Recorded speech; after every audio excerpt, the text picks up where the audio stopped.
ठंड के मौसम में आपने अक्सर ये अनुभव किया होगा कि जोड़ों का दर्द, कमर दर्द बढ़ जाता है एवं मांसपेशियों में तनाव हो जाती है। क्या आप जानते हैं कि इसका क्या कारण है और इससे बचने के क्या? ठंड के मौसम में वातावरण का दबाव कम हो जाता है, एटमॉस्फेरिक प्रेशर कम हो जाता है, मसल टाइटनेस हो जाता है, पेरिफेरल नर्व एंडिंग जो है वो सेंसिटिव हो जाते हैं क्योंकि ब्लड सर्कुलेशन जो पेरिफेरल नर्व एंडिंग का है वो कम हो जाता है,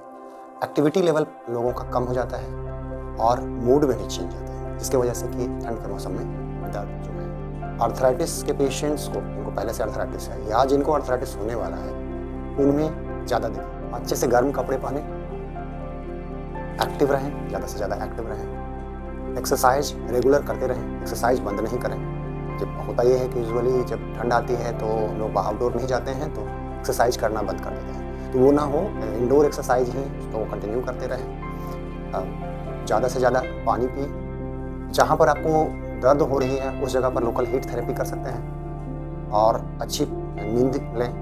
नींद की क्वालिटी अच्छी होनी चाहिए और एक पॉजिटिव माहौल, पॉजिटिव वाइब्स, मेडिटेशन, योगा सबसे बना के रखें।